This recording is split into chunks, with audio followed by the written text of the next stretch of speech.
समाधानी शिक्षकांचं मेळा सादरीकरण मैं सोनिया देसाई महालक्ष्मी हाई स्कूल की अध्यापिका। इस कार्यशाला में आप सभी का हार्दिक स्वागत करती हूँ।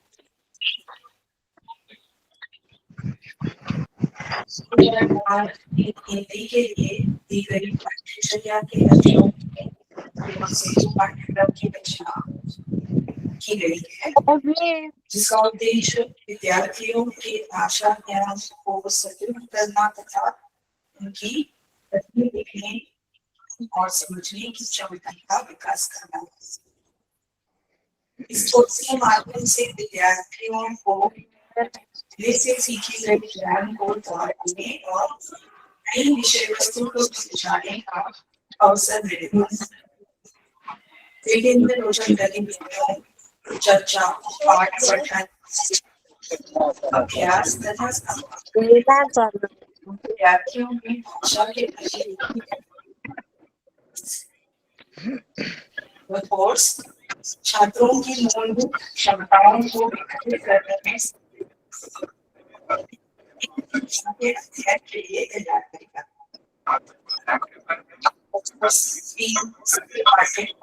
सबसे पहला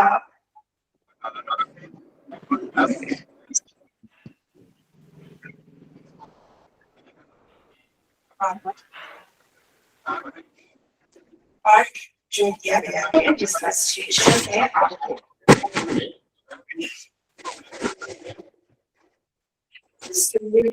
कक्षाएं दी गई है। दिन प्रतिदिन की बातचीत के लिए प्रेषण के प्रभावी कौशल विकसित व्यक्त करने के लिए मौखिक क्षमता को बढ़ाते हैं। साहित्य के लिए जैसे कहानियां, कविताएं एवं वार्तालाप और पढ़ी गई सामग्री के मुख्य बातों का सारांश बना सकते हैं। प्रस्तुतियां जैसे कक्षा में अपने अनुभव लघु भाषण प्रस्तुत करवाते हैं। कहानी का अर्थ, मुद्दे तथा निर्देश और किसी भी पाठ के मुख्य विचार को समझ जो की गई है वह नैतिक मूल्य और पर्यावरण रचना पर केंद्रित केवल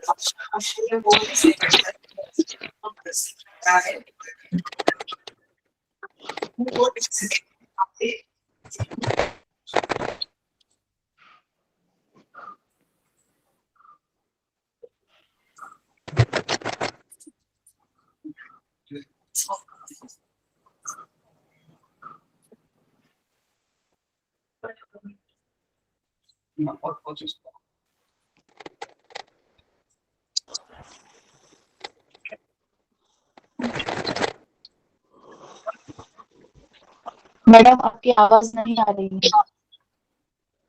यह कहानी नैतिक मूल्य और पर्यावरण आवाज सुनाई नहीं दे रही madam. Voice ma'am you are not clear. Madam आपकी आवाज सुनाई नहीं दे रही है। दो लोगों का जो है माइक ऑन है, एक स्नेहा गावड़े और सुजाता गुनोजी, उनकी डिस्टरबेंस आ रही है और आपकी आवाज यस के बारे में यहाँ बताया गया है। मैडम आपकी आवाज क्लियर नहीं आ रही है।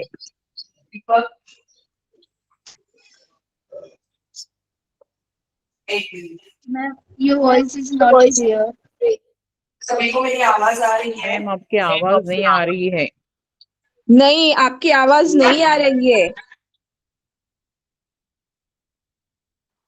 मैडम आप जो कुछ बोल रही हो ना स्पष्ट से हमें सुनाई नहीं दे रहा है।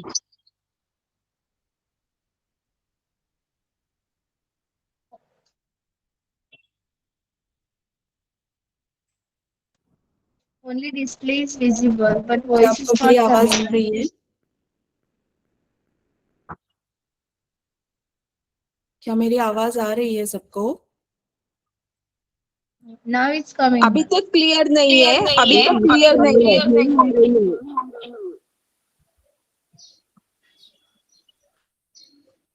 आवाज आ रही है आपको? नहीं, आपकी clear आवाज नहीं आ रही नहीं है। आ रही है।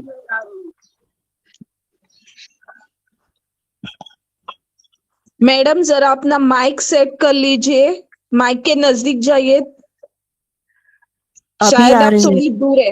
हाँ, अभी जोर से आ रही है। माइक के पास ही रहना, नहीं तो थोड़े से। आवाज नहीं आ रही है। हाँ, अभी कोशिश बच्चा कर। कौन बोल रहा है? बच्चा कौन बोल रहा है? बच्चों का काम नहीं है यहाँ पर, बड़ों का काम है।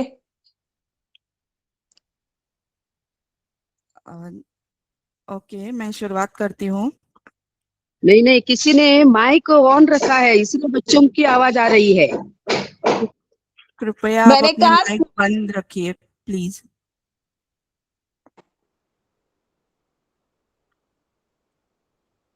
ओके, तो सेतु पाठ्यक्रम में पहली जो गतिविधि यहाँ पे दी गई है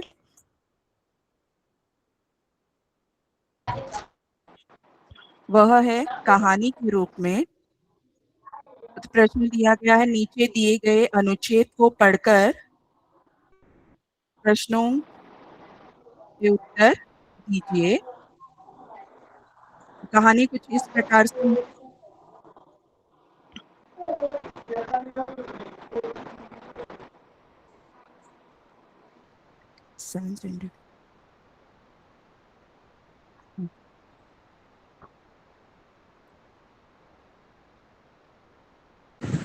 दीपक 7वीं कक्षा का छात्र है। वह पढ़ाई के साथ साथ अपने माता पिता की मदद भी करता था।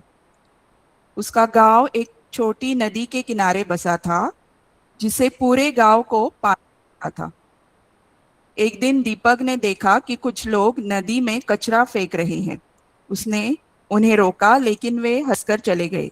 दीपक को बहुत दुख हुआ, पर उसने हार नहीं मानी। उसने अपने दोस्तों से बात की और गांव के बच्चों की एक टोली बनाई। तो इस प्रकार से यह कहानी है। इस पर आधारित सोच कर बताओ बोध प्रश्न दिए गए हैं। तो यह छात्रों की तार्किक क्षमता तथा कहानी की समझ को यहाँ पे दर्शाता है।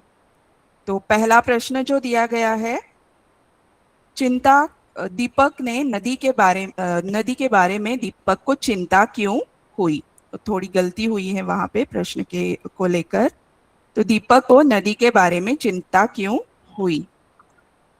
तो इसका जवाब इस प्रकार से, दीपक का गांव नदी के किनारे बसा था और पूरे गांव को पानी वहीं से मिलता था। कचरा फेंकते देख उसे बुरा लगा। नदी का पानी गंदा हो जाएगा, इस बात की चिंता उसे हुई और साथ ही गांव में बीमारियां फैलेंगी, इसलिए वह चिंतित हुआ। तो इस प्रकार से इस प्रश्न का उत्तर होगा। दूसरा प्रश्न जो दिया गया है वह है, दीपक को अपने काम में क्यों सफलता मिली?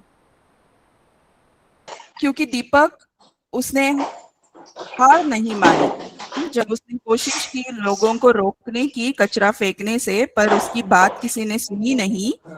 कृपया अपना माइक आप बंद रखिए। तो अपने दोस्तों को साथ लेकर समझाया, पोस्टर बनाए, जागरूकता फैलाई, बड़ों का भी साथ उसे मिला। तो यहाँ हम उसके सामूहिक प्रयास की जो कोशिश है वह देख सकते हैं। और इस प्रकार से बच्चों को हम समझा सकते हैं कि सामूहिक प्रयास से सफलता की कुंजी हमें मिल जाएगी। तो तीसरा प्रश्न, दीपक के किए कार्य से गांव को क्या फायदा हुआ? तो दीपक के किए कार्य से नदी साफ हो गई, बीमारियां कम हुई, लोग खुश रहने लगे और वातावरण स्वच्छता और पूरे गांव में स्वस्थ लोग रहने लगे। फिर चौथा प्रश्न, यदि दीपक अपने मन की बात दबा देता तो क्या होता? तो यदि दीपक अपने मन की बात दबा देता तो नदी कचरे से भर जाती, गांव में बीमारियां फैलती, अस्वच्छता हो जाती। तो इन बोध प्रश्नों पर इन सवालों के जवाब से छात्रों की मौखिक क्षमता और संप्रेषण के प्रभावी कौशल्य को विकसित किया जा सकता है। तो पढ़ी गई सामग्री यानी जब छात्र यह कहानी पढ़ेगा तो उस पर विचार चिंतन करेगा और स्वतंत्र रूप से अपना जवाब जो है वह प्रस्तुत करने की कोशिश करेगा। तो यहाँ सारांश बनाना सीजीज जो है वह हमें दिखाई देती है। कहानी को पढ़ने के बाद छात्रों से पूछा कि दीपक ने नदी को साफ करने के लिए क्या क्या कदम उठाए, तो जिससे उनकी सारांश बनाने की क्षमता को हम विकसित कर पाएंगे। उसी प्रकार से उनकी मौखिक प्रस्तुति यहाँ दिखाई देगी। प्रश्न जैसे यदि दीपक अपने मन की बात दबा देता तो क्या होता, पर कक्षा में चर्चा करने के बाद जवाब विद्यार्थी या छात्र हमें जवाब देंगे। यहाँ छात्र अपने विचार और तर्क प्रस्तुत करते हैं तथा घटनाओं के कारण तथा उसके प्रभाव के बीच संबंध स्थापित करता है। तो यहाँ धारा प्रवाह पठन और पठन बोध जैसे क्षमताएं जो हैं उसे विकसित करना हम करेंगे। हम पढ़कर उन्हें समझाना इस प्रकार से। शुद्धता और उतार चढ़ाव के साथ पठन अनुच्छेद को कक्षा में ऊंचे स्वर में सही विराम चिन्हों के साथ पढ़वाया जा सकता है। यहाँ मुख्य विचार को समझना छात्र पाठ के मुख्य संदेश और अर्थ को समझ पाता है। उसी प्रकार अपने अनुभव और विचारों का लेखन भी वह करता है। अनुच्छेद लेखन दिया जा सकता है विद्यार्थियों को ताकि वे अपनी भावनाओं का सही रूप से लेखन के रूप में प्रस्तुत करें। तो यहाँ दूसरी गतिविधि जो दी गई है वह है मिलकर करें मिलान। तो अनुच्छेद में कुछ नैतिक मूल्य हमें दिखाई देते हैं, जैसे जिम्मेदारी, जैसे अपने वातावरण की रक्षा करना हमारा कर्तव्य है। साथ ही सहयोग, मिलकर काम करने से सफलता मिलती है। मेहनत, लगातार प्रयास से अच्छे परिणाम हमारे सामने आते हैं। दया और संवेदनशीलता, प्रकृति और समाज के प्रति हम दया और संवेदनशीलता दिखाते हैं। और नेतृत्व यानी सही काम के लिए पहल करना। तो नीचे दिए गए मिलान को समझें और प्रत्येक के सामने लिखें, यह मूल्य समाज के लिए क्यों महत्वपूर्ण है। तो यहाँ जो दिया गया है स्थिति और मूल्य, यानी क्या मूल्य उससे हम धारण कर सकते हैं। पार्क में पौधों को पानी देना और गंदगी न फैलाना, यह जो कार्य है हमें अपनी जिम्मेदारी दिखाता है कि पर्यावरण के प्रति हम किस प्रकार से सजग हमें रहना चाहिए। एक साथ मिलकर कक्षा का टीम प्रोजेक्ट पूरा करना, तो यहाँ हमें छात्रों का सहयोग दिखाई देगा। एक साथ मिलकर जो काम किया जाता है उसमें हमें हमेशा सफलता प्राप्त होती है। उसी प्रकार कठिन सवालों का बार बार अभ्यास करना, यहाँ मेहनत दिखाई देगी विद्यार्थियों की कि जो उन्हें कठिन सवाल है उसके बारे में बार बार अभ्यास करने पर सफलता उन्हें मिल जाएगी। कक्षा में मॉनिटर बनकर सही नेतृत्व करना, यहाँ विद्यार्थी या छात्र का नेतृत्व हमें दिखाई देगा। नेतृत्व का मूल्य उसका हम देखेंगे। फिर पांचवी स्थिति, प्यासे जानवर चिड़ियों को पानी का कटोरा रखना, तो यहाँ दया और संवेदनशीलता हम देख सकते हैं। तो यहाँ संदेश और मुख्य विचार को समझाना होगा हमें विद्यार्थियों को। जैसे प्यासे जानवर को पानी पिलाना, तो पढ़कर उसके मन में दया और संवेदनशीलता के साथ भाव जागृत होंगे। यह दर्शाता है कि छात्र शब्दों के पीछे गहरा भाव जो है वह समझ पाया है। प्रकृति, पशु पक्षी और समाज के प्रति संवेदनशीलता का विकास छात्र के मन में हो रहा है। फिर यह मूल्य समाज के लिए क्यों महत्वपूर्ण है, यह लिखने के लिए कहा जा सकता है। तब वह अपनी स्वयं की समझ और अनुभव का उपयोग कर रहा होगा और सीधे तौर पर सीजी जो तीसरी हमें दिखाई गई है उसके अंतर्गत वह उसकी जो क्षमता है उसका विकास हो जाएगा। तो यहाँ आगे जो गतिविधि दी गई है वह विद्यार्थियों के सामने हमें रखना है कि यदि आपके आसपास ऐसी कोई पर्यावरण संबंधित समस्या हो तो आप क्या करेंगे। जवाब 4-5 वाक्य में लिखिए। तो अभ्यास ग और घ यानी कहानी में जो किसी एक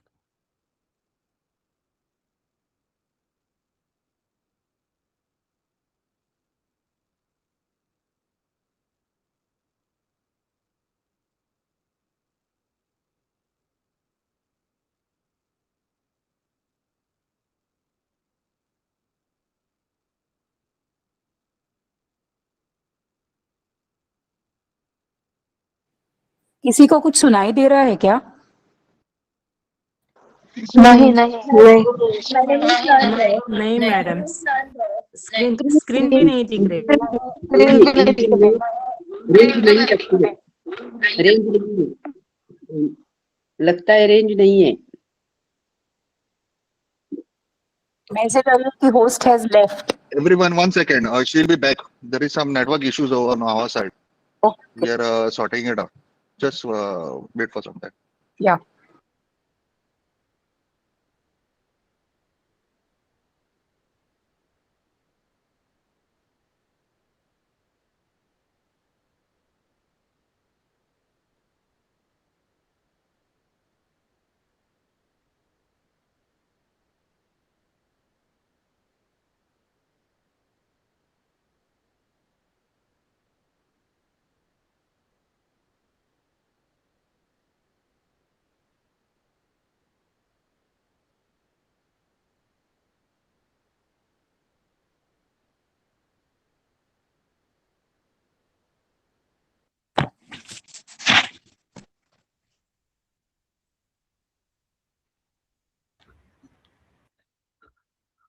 हेलो, आप रही है सबको? हाँ, अभी दिख रही है। ओके ओके, सॉरी कुछ तांत्रिक कारणों की वजह से टूट गया बीच में। तो हमारा ग और घ की गतिविधि जो है, फिर एक बार दक्षता अपने अनुभव तथा विचारों को व्यक्त करेगा यहाँ विद्यार्थी, जिससे छात्र संवाद लेखन की क्षमता को विकसित करता है। सीखी बातें अपने व्यक्तिगत सोच के साथ जोड़कर व्यक्त करने की कोशिश करेगा।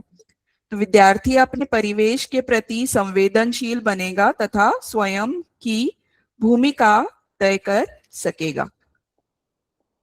तो प्रश्न घ में जैसे कहानी में किसी एक नैतिक मूल्य का 5 वाक्य नैतिक मूल्य पर 5 वाक्य लिखने के लिए कहे जा सकते हैं विद्यार्थियों को। तो विद्यार्थी नैतिक अवधारणाओं जैसे ईमानदारी या सेवा, नेतृत्व का भाव को अपने शब्दों में परिभाषित और वर्णित करने का प्रयास यहाँ पे करेगा। तो च जो गतिविधि है हमारी, समूह में चर्चा करें।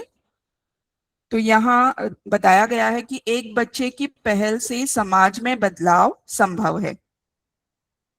तो समूह में चर्चा यहाँ करनी है विद्यार्थियों को, और किस प्रकार से यह वाक्य या उक्ति जो है वह सफल होगी, इसके बारे में वह अपने विचार प्रस्तुत करेगा। तो इसके मुख्य लक्ष्य विद्यार्थी का प्रभावी संप्रेषण तथा मौखिक क्षमता को दर्शाएगा। छात्र कक्षा में चर्चा के दौरान संदर्भ के अनुरूप बात करना सीखेगा और लघु भाषण या कक्षा में वाद विवाद के दौर तर्क देना, दूसरों की बात सुनना और अपना दृष्टिकोण प्रस्तुत करना सीखते हैं।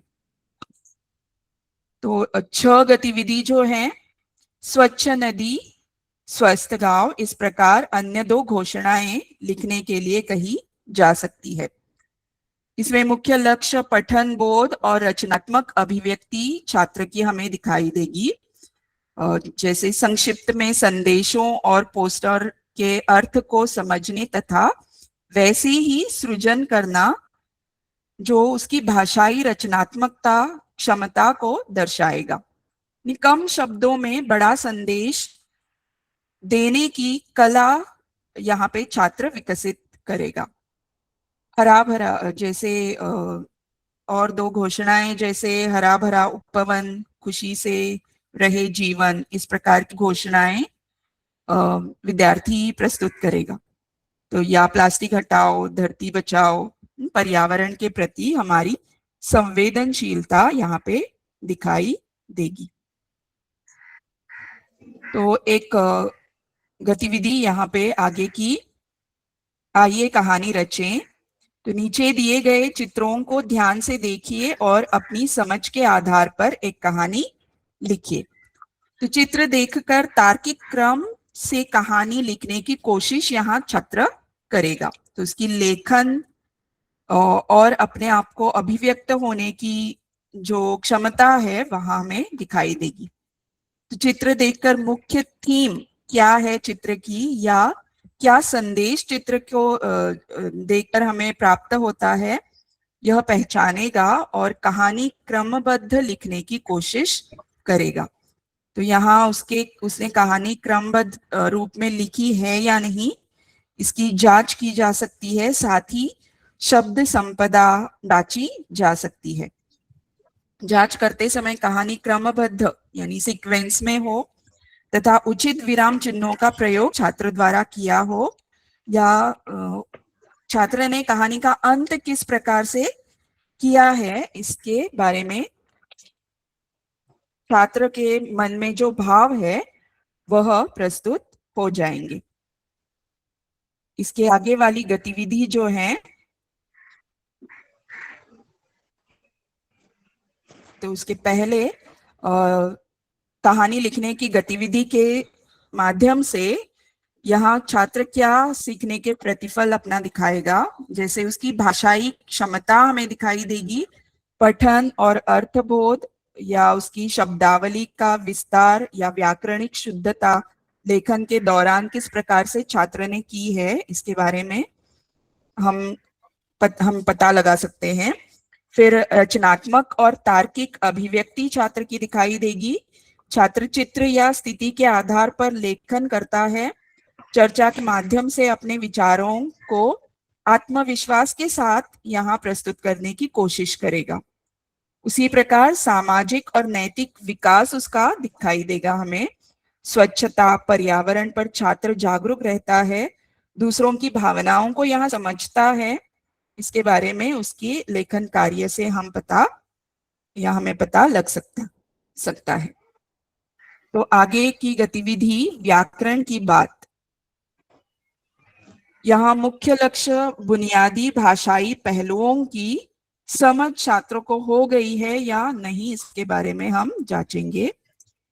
यहाँ बुनियादी भाषा पहलू विषय सर्वनाम का सही व्याकरणिक उपयोग है।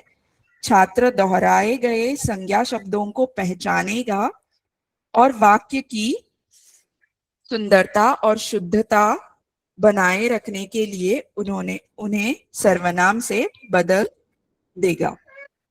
छात्र अपनी वाक्य संरचना को बेहतर बनाने का अभ्यास यहाँ करेगा। तो यहाँ वाक्य जो दिए गए हैं, मोहन स्कूल जाता है, मोहन समय पर गृहपाठ करता है। जवाब होगा मोहन स्कूल जाता है, वह समय पर गृहपाठ करता है। गांव के लोग गांव की नदी पर निर्भर हैं। स्थानिक सर्वनाम यहाँ अपनाया जाएगा। गांव के लोग वहां की नदी पर निर्भर हैं। बच्चे नदी के पास गए, बच्चों ने नदी साफ की। बच्चे नदी के पास गए, उन्होंने नदी साफ की। अगले वाक्य का जवाब, गीता मेरी बहन है, वह मुझे बहुत प्यार करती है। और पांचवा वाक्य, महेश और किरण अच्छे मित्र हैं, वे साथ खेलते हैं। बहुवचन रूप सर्वनाम का प्रयोग यहाँ पे किया गया है।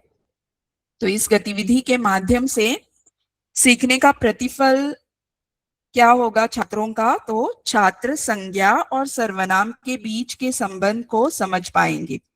संज्ञा शब्द के दोहराव को की जगह वे सर्वनाम का प्रयोग कर सकेंगे। भाषा में अनावश्यक दोहराव को हटाकर वाक्यों को अधिक प्रभावशाली ढंग से लिखने की कोशिश करेंगे। छात्र साहित्य पढ़ते समय सर्वनामों द्वारा संदर्भित मुख्य पात्रों की पहचान आसानी से कर सकेंगे। संज्ञा के लिंग जैसे गीता वह और वचन बच्चे वे के अनुसार सही सर्वनाम का चुनाव यहाँ छात्र करने की कोशिश करेगा। तो आगे की गतिविधि जो दी गई है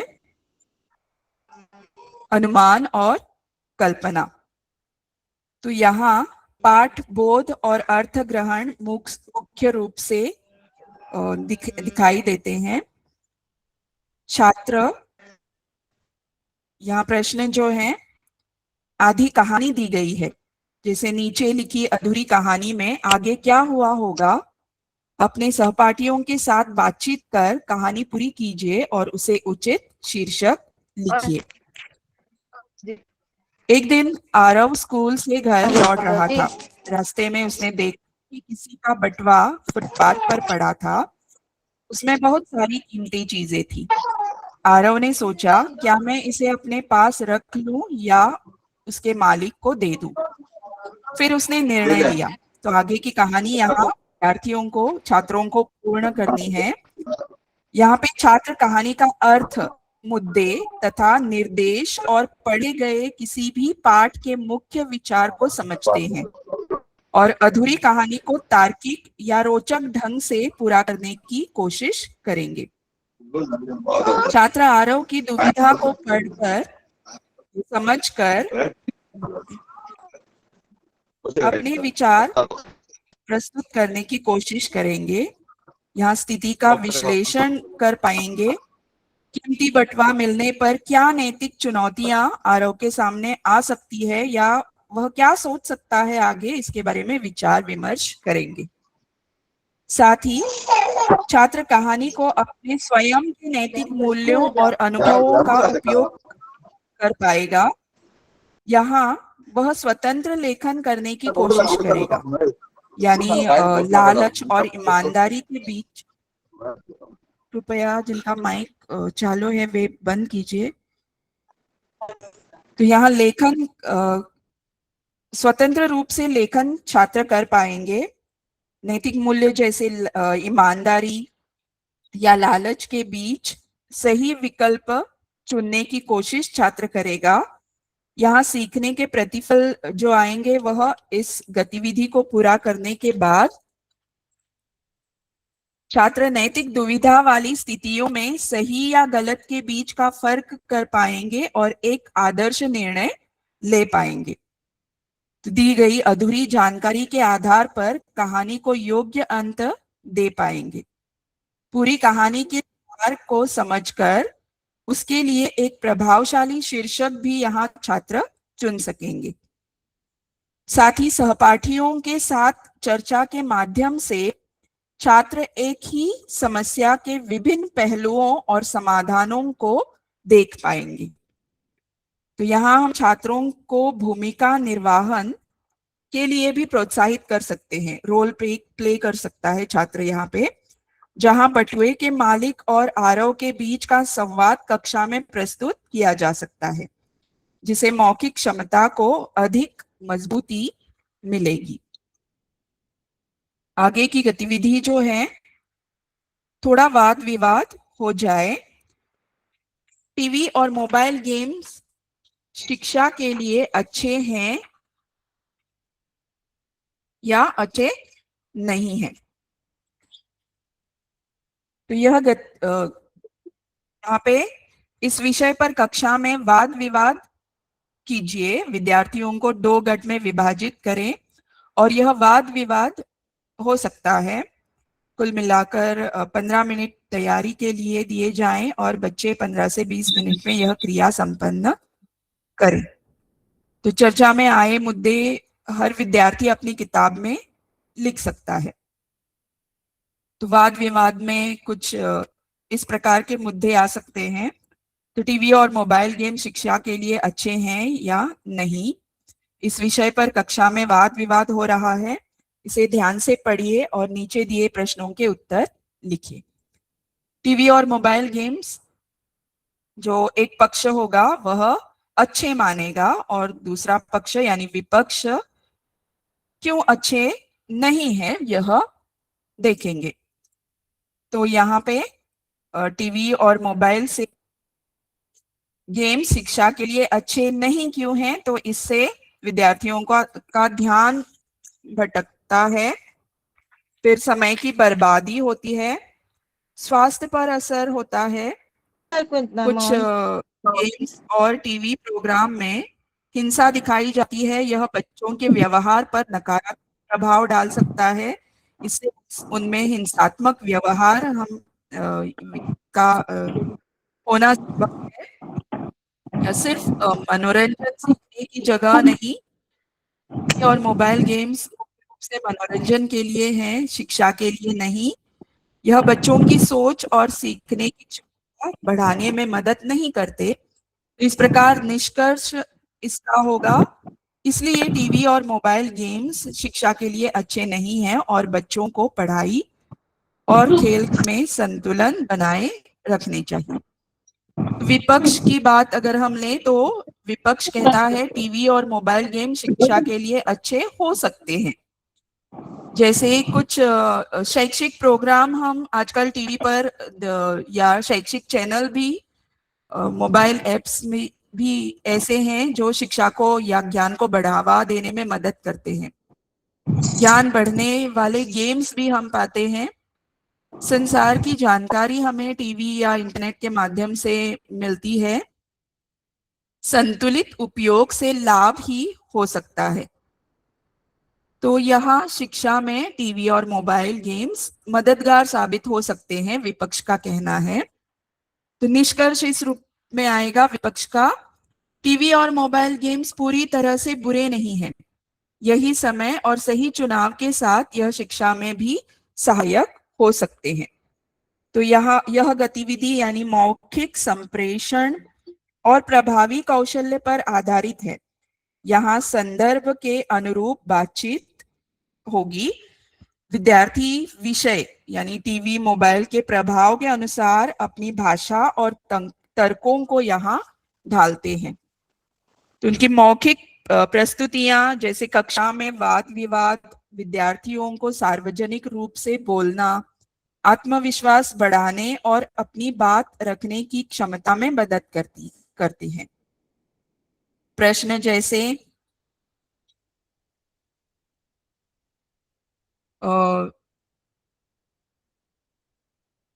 आगे प्रश्न जो दिए गए हैं, लिखित संवाद के आधार पर कोष्टक में दिए गए शुद्ध शब्द चुनकर पूरा वाक्य लिखिए।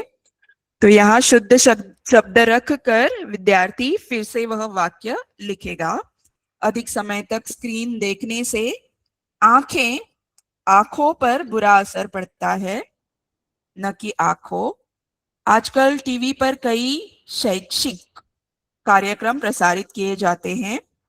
माता पिता को बच्चों की आदतों पर ध्यान देना चाहिए।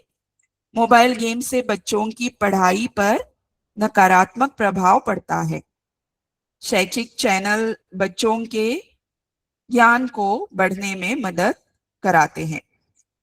फिर अगली गतिविधि सही या गलत का चुनाव यहाँ विद्यार्थियों को करना है। पूरे वाद विवाद को पढ़कर नीचे दिए गए वाक्यों को पढ़कर लिखिए कि कथन सही है या गलत, या सही के आगे आपको करेक्ट लिखना है, गलत के आगे क्रॉस मार्क डालना है।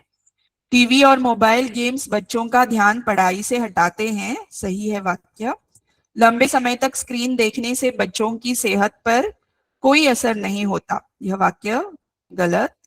कुछ गेम्स में दिखाई जाने वाले हिंसा बच्चों के व्यवहार को प्रभावित कर सकती है। बच्चों को पढ़ाई, खेल और मनोरंजन में संतुलन बनाए रखना चाहिए। तो यह दोनों वाक्य सही है। फिर निम्नलिखित शब्दों का प्रयोग करते हुए वाक्यों का निर्माण विद्यार्थी द्वारा यहाँ किया जाएगा। तो इसकी यहाँ पे विद्यार्थियों के लेखन कौशल्य दक्षता में मुख्य बिंदुओं को पुस्तक में लिखना, शुद्ध वर्तनी का चयन जैसे आंख या आंखें, वाक्य निर्माण कर सृजनात्मक लेखन करना, अर्थ समझकर सार्थक वाक्य बनाना जैसी क्षमताओं का विकास यहाँ पे हमें दिखाई देगा। कुछ अधिक कार्य के लिए इस गतिविधि को प्रभावित करने के लिए विद्यार्थियों से कहा जा सकता है कि यदि आप डॉक्टर होते या यदि आप पालक होते तो मोबाइल के बारे में क्या सलाह आप अपने बच्चों को या छात्रों को देते। तो इससे वे अलग अलग भूमिकाओं के अनुसार भाषा का प्रयोग करना सीखेंगे। इसके आगे वाली गतिविधि जो है चित्र देखकर बोलो। 3 चित्र यहाँ पे दिए गए हैं।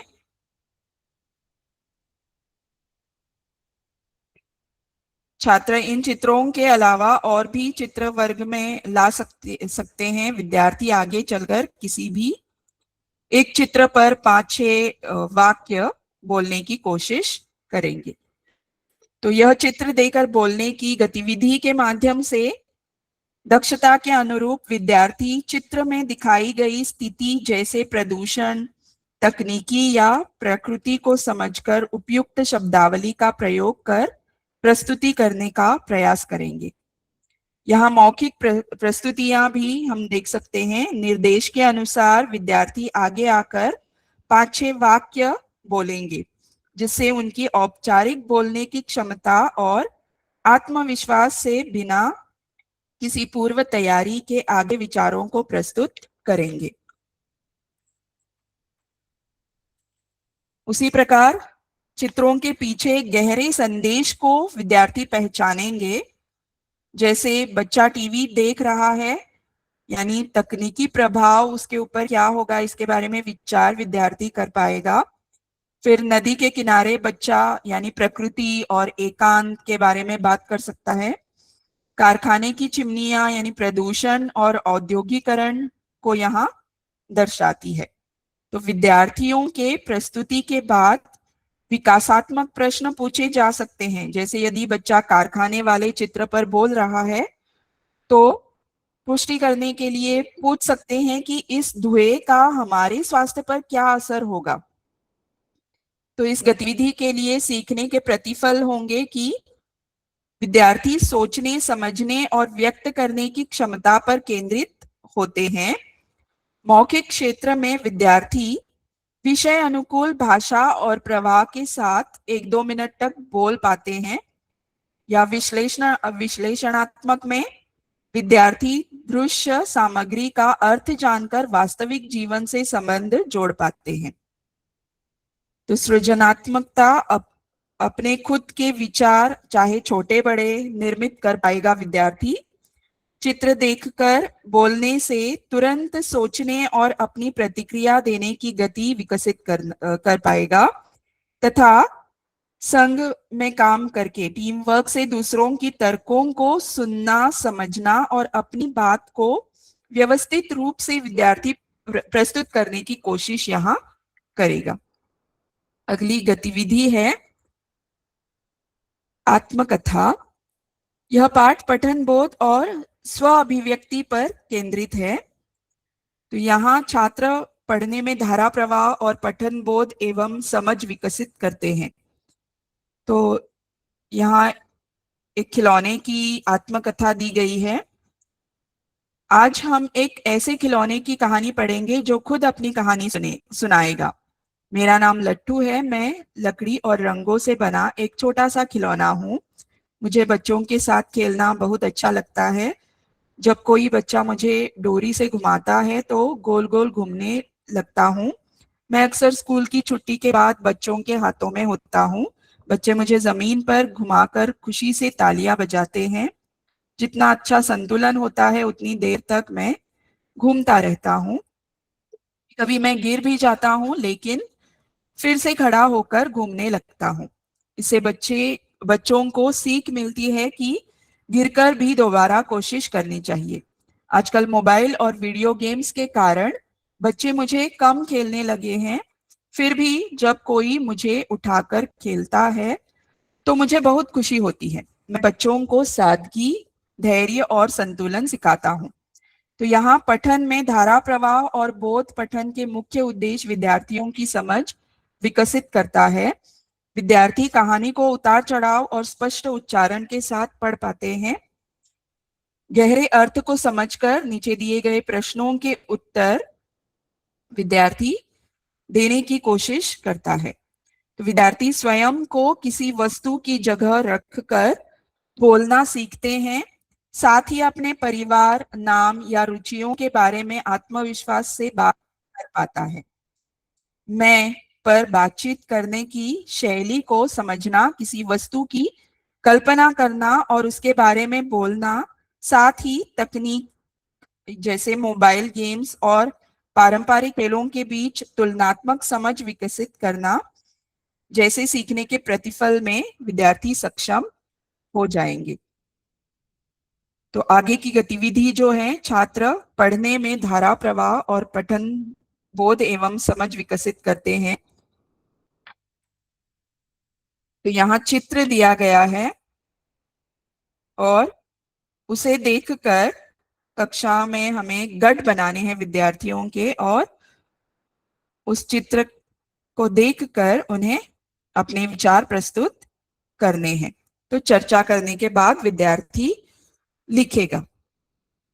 तो आप मान लीजिए कि आप सड़क हो और चित्र में दी गई स्थिति को देखकर उनके महत्व को समझते हैं।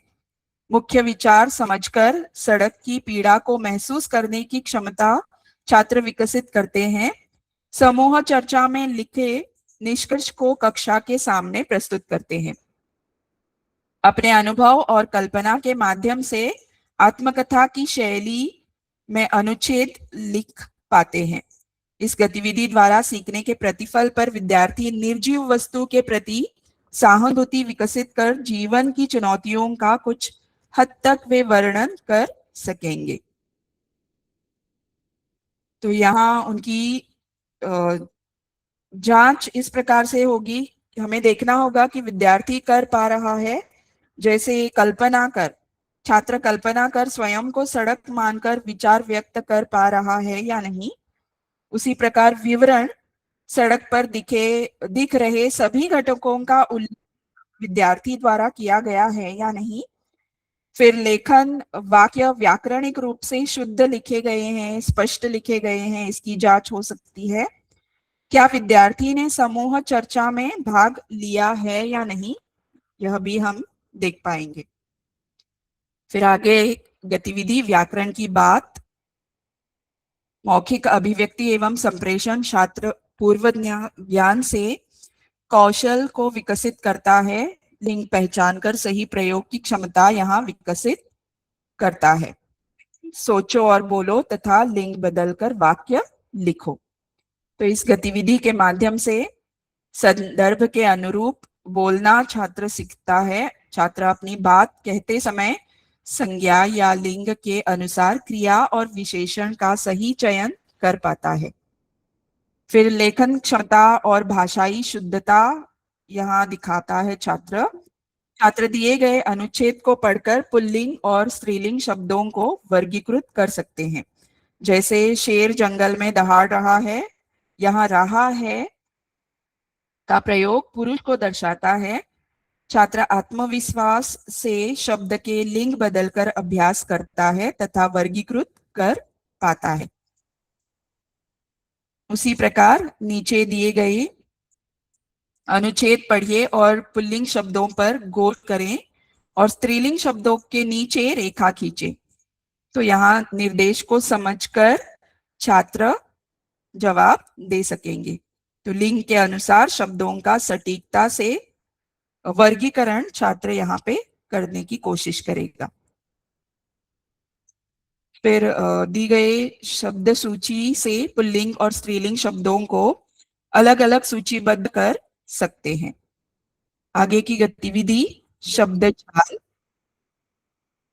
यह गतिविधि छात्रों को भाषा के नियमों, विशेषकर एक वचन और अनेक वचन की समझ को गहरा करने के लिए की गई है। यहाँ शब्द ढूंढने के लिए निर्देश देने चाहिए थे पर छूट गए। तो इस गतिविधि के माध्यम से भाषा के नियमों की समझ और अभिव्यक्ति छात्र की हमें दिखाई देगी। फिर गतिविधि का प्रथम उद्देश्य व्याकरण के नियमों की पहचान कराना होगा। छात्र शब्दों के विभिन्न रूपों जैसे एक वचन या बहुवचन को पहचान कर उनके सही प्रयोग की समझ विकसित कर पाएगा।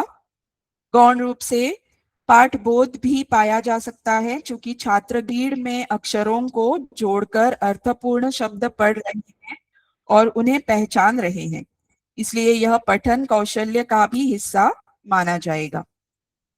यहाँ अर्थ और मुख्य विचार को समझाना, जैसे शब्द जाल में शब्दों को खोजना और उन्हें वर्गीकृत करना, यह दर्शाता है कि छात्र उन शब्दों के अर्थ और उनके व्याकरणिक स्वरूप को समझ पाए हैं और खोजे हुए शब्दों को सही कॉलम यानी एक वचन बहुवचन में लिख उनकी लेखन क्षमता की पुष्टि यहाँ पे करेगा। तो यहाँ सीखने के प्रतिफल, यह गतिविधि खेल खेल में शिक्षा को बढ़ावा देगी। यहाँ हमें छात्रों को केवल परिभाषा रटने के बजाय सक्रिय रूप से शब्दों की संरचना को समझने और उन्हें दैनिक भाषा में उपयोग करने के लिए प्रेरित करना होगा। अगली गतिविधि हमारी मुहावरे और लोकोक्तियां। तो निर्देश, कक्षा को छोटे छोटे समूह में बांटें। हर समूह को एक मुहावरा या लोकोक्तियां दें। समूह उस मुहावरे का या लोकोक्तियां का अभिनय करें। बाकी विद्यार्थी मुहावरा या लोकोक्तियां पहचानें और उसका अर्थ बनाएं। आगे चित्र पहेली दी गई है। तो मौखिक, यहाँ छात्र मौखिक प्रस्तुतियां और अभिनय जैसे निर्देश में जब देगा तो समूह मुहावरे का अभिनय करेंगे। यह क्षमता छात्रों के हाव भाव, शारीरिक भाषा तथा बिना बोले संवाद करने की क्षमता को बढ़ावा देगा। सीखने का उद्देश्य मुहावरा पहचानकर उन्हें वास्तविक स्थितियों या संकेतों के माध्यम से व्यक्त करना सीखते हैं। तो निर्देश, चित्र के माध्यम से मुहावरे पहचानिए और उसका अर्थ लिखिए। चित्र जो दिया गया है, पहला आंख दी गई है और तारा, जैसे मुहावरा यहाँ होगा, जी बिल्कुल सही, आंखों का तारा, अर्थ बहुत प्यारा होना। फिर दूसरा जो निर्देश दिया गया है, घर दिखाया गया है, मुर्गी और कटोरी दिखाई गई है। हाँ, घर की मुर्गी दाल बराबर, पास की चीज की कद्र न होना, उसका अर्थ होगा। फिर अक्षर दिए गए हैं काले रंग के और भैंस दिखाई गई है। क्या होगा यह मुहावरा? काला अक्षर भैंस बराबर। आगे का निर्देश है 9, 2, 11 होना, सीधे रूप से पता चलेगा। और पांचवा जो है मुंह दिखाया गया है और पानी, हाँ मुंह में पानी आना यानी लालच आना या जी ललचाना। तो यहाँ संकेतों के माध्यम से मुहावरे को पहचान कर नया अर्थपूर्ण मुहावरा विद्यार्थी बनाते हैं। यहाँ उनकी प्रतीकात्मक सोच और भाषा के अलंकारिक रूप की समझ को दर्शाता है। आगे की गतिविधि जो है हमारी पत्र लेखन। वर्तमान में संचार के कई माध्यम हम आजकल पाते हैं, जैसे मोबाइल फोन, रेडियो, टेलीविजन, अखबार, इंटरनेट आदि। पहले एक दूसरे का हाल समाचार जानने के लिए केवल पत्र ही भेजे जाते थे। हालांकि अभी भी पत्र लिखे जाते हैं। तो पत्र मुख्यतः पत्र के प्रकार यहाँ प्रस्तुत किए हैं, बताए गए हैं। तो यहाँ पे विद्यार्थी अभिव्यक्त और संचार कौशल विद्यार्थी का हमें दिखाई देगा। छात्र अपनी भावनाओं को या अनुभवों को और संदेशों को पत्र के माध्यम से प्रभावी ढंग से व्यक्त करना सीखते हैं। जैसे हमने उन्हें कार्य दिया कि दी गई समस्या या स्थिति के आधार पर स्वयं पत्र तैयार कीजिए। बढ़ती कचरे की समस्या या समाज में एआई के प्रति जागरूकता बढ़ाने हेतु प्रबोधन वर्ग। तो इस प्रकार के विषय को लेकर छात्र या अन्य कोई विषय भी आप दे सकते हैं, छात्र पत्र लिखने की कोशिश करेगा। तो वहां पे उनका संरचनात्मक विश्लेषण, विद्यार्थी पत्रों के प्रारूप यानी फॉर्मेट जो होता है के बीच अंतर करना सीखेंगे तथा पत्र में दी गई मुख्य जानकारी को समझेंगे। भाषाई सटीकता और अनुच्छेद लेखन यहाँ सीखेंगे, जैसे व्याकरणिक पहलुओं पर जोर देना, सेवा में या प्रिय मित्र का सही चुनाव किस पत्र के माध्यम से हमें करना है, या सेवा में किसे लिखना है, प्रिय मित्र किसे लिखना है, फिर उन्हें अभिवादन क्या करना होगा, इसके बारे में छात्र अपने विचार या सीखेगा। फिर उचित शब्दों का प्रयोग यहाँ छात्र कर पाएगा तथा विराम चिन्हों का सही उपयोग कर पत्र का निर्माण करेगा। तो यहाँ सारी गतिविधियां पूर्ण होती है। तो आज के इस सत्र में आप सभी की सक्रिय भागीदारी के लिए मैं आप सभी का आभार व्यक्त करती हूँ। मुझे पूर्ण विश्वास है कि आज हमने जिन शैक्षणिक विधियों या गतिविधियों पर चर्चा की है वे कक्षा में छात्रों के सीखने के अनुभव को अधिक प्रभावी और आनंदमय बनाएंगे। धन्यवाद।